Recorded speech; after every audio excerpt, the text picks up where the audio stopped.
Formal ethical theories have shaped human behavior for thousands of years, from Aristotle's virtue ethics to Rawls' thought experiments on fairness. You've probably heard of utilitarianism, but today I want to introduce you to something new: herd ethics, a normative theory built for the 21st century.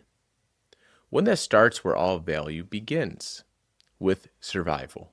Philosophers have long searched for a way to root ethics in objective truth. I'd argue this has been the greatest challenge in ethics. Theistic ethicists argue that morality comes from God. In that view, ethics are objective because their source is divine. But non-theists have struggled. I remember professors saying, without God, ethics are just preferences. This is why many modern thinkers view morality as subjective, yet still feel uneasy claiming genocide is merely subjectively wrong. Kant spent his whole life trying to solve this. Peter Singer, one of today's most prominent ethicists, nearly admits defeat when he says that the question of why we should act morally cannot be given an answer that will provide everyone with overwhelming reasons for acting morally. And yet, I wasn't trying to solve this. I wasn't trying to invent a moral system. I was simply following a personal question. And in doing so, I saw something, a pattern, a structure. This is what I'd like to share with you today. I believe I have stumbled on a new normative ethical framework that is grounded in objective truths, allowing space for theism, but does not require it. This normative ethical framework is called herd ethics. Let's begin. Herd ethics begins with a single axiom. Herd continuity is morally preferable to herd extinction. The first obvious question should be, what exactly is the herd? In herd ethics, the herd refers to any interdependent collective whose shared infrastructure sustains the possibility of moral agency. Without this shared infrastructure, no individual could act, reason, or make moral choices. Let's break it down. The herd is made up of agents. In this framework, an agent is any decision-making entity capable of affecting shared infrastructure. That includes individuals, corporations, nonprofits, governments, AI systems, anything with the capacity to act in ways that influence the collective system. Second, the herd holds shared, non-excludable infrastructure. By infrastructure, I don't just mean physical things like roads or power grids. In herd ethics, infrastructure includes physical systems, which includes energy, transportation, internet, some cognitive systems, such as language, literacy, information, legal systems, like rights, laws, protections, social systems, like education, public, health, trust networks. These systems are shared and foundational. They make advantage possible and support moral responsibility. Another question might be, why does the herd hold moral title? In herd ethics, moral responsibility isn't assigned arbitrarily. It follows from structure, not sentiment. If we want to know who is owed what and why, we must first ask, who made the benefit possible? That's where the herd comes in. Let's unpack this. If your advantage, that is, your ability to act, survive, or succeed, depends on shared infrastructure like education, public health, law, or even language, and that infrastructure was built, maintained, or supplied by a collective, then that collective, the herd, is the source of your advantage. And if your benefit depends on the herd's infrastructure, then by definition, the herd holds moral title to that benefit, not out of sentiment, but because your gain structurally depends on their contribution. Moral title, meaning the rightful moral claim to something, based on structural contribution or dependency. It's not just that you should give back, it's that your gain carries a structural obligation to the group that made it possible. Moral title follows dependency. Here's the flow. If your survival depends on others and their contribution sustains your infrastructure, then they hold a moral claim on what that infrastructure produces. That group is the herd. Therefore, the herd holds moral title. And it doesn't stop there. If the herd collapses, then the infrastructure collapses, advantage disappears, agents lose viability, and moral obligations vanish because there is no one left to owe or be owed.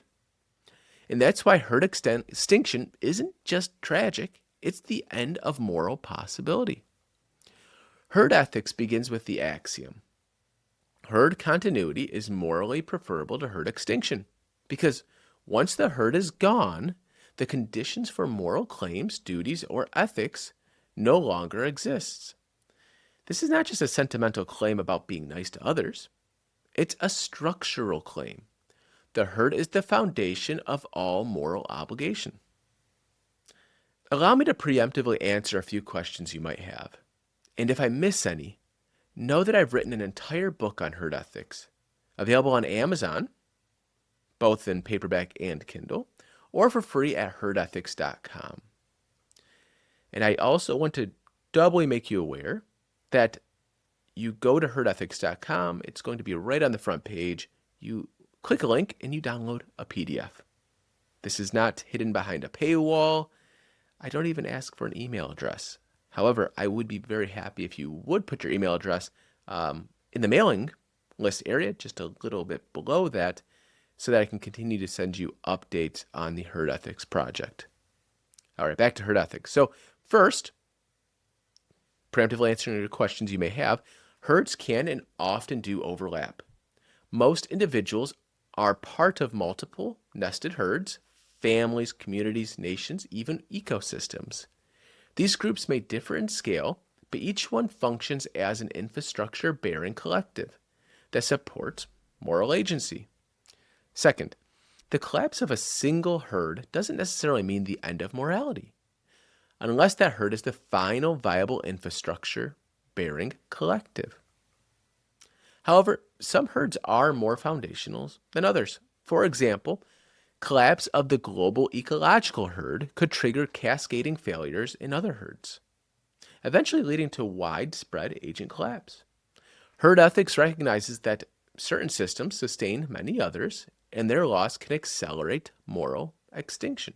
To get a better hold on herd ethics, let's review Appendix K of the Herd Ethics book, titled The Holding Company Metaphor. Imagine the herd as a massive holding company. Call it HerdCo. It owns the infrastructure you rely on: roads, power grids, knowledge systems, legal protections, cultural norms, even language itself. You didn't build these, but the moment you use them, you benefit from the company's shared assets. Now, here's the twist. The moment you benefit, you become a shareholder.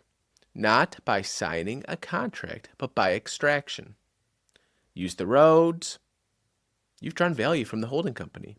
Profit from public education, you've tapped a system owned by the herd and managed by its stewards. Build an AI trained on open data, you've leveraged the holding company's shared research sources. And just like any company, if too many shareholders pull dividends without reinvesting, the system collapses. The infrastructure collapses, the benefit disappears, the holding company goes bankrupt. That's the herd depletion effect. And that's why herd ethics insists on stewardship. If your gain depends on shared systems, it's not yours to own. It's yours to steward. Reinvestment isn't generosity. It's structural necessity. Let's talk a little bit about why this all matters.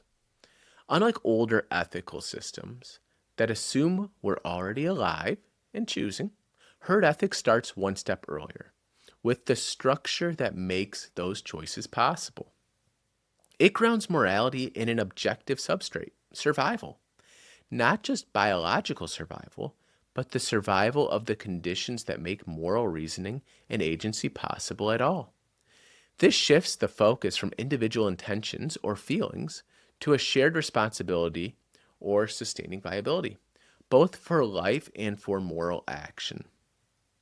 Herd ethics is especially relevant to our modern world, one increasingly run by corporations, artificial systems, and governments. While its foundation is human morality, it applies to any agent, biological or artificial, that depends on shared infrastructure to function. Herd ethics isn't just a theory, it's a fully developed ethical framework. If this message resonated with you, please help spread it. Liking, sharing, and subscribing helps the algorithm know this matters, and ultimately will help more people discover it. To go deeper, visit herdethics.com. You'll find a completely free, downloadable PDF of the Herd Ethics book, no paywall again, no email required. And if you'd like to support the project or prefer a print or Kindle copy, you can also find it on Amazon. Links are in the description. In the next video, which I've already posted, I'll walk you through Survival is Morality. It's a foundational herd ethics essay. Thanks again for being here.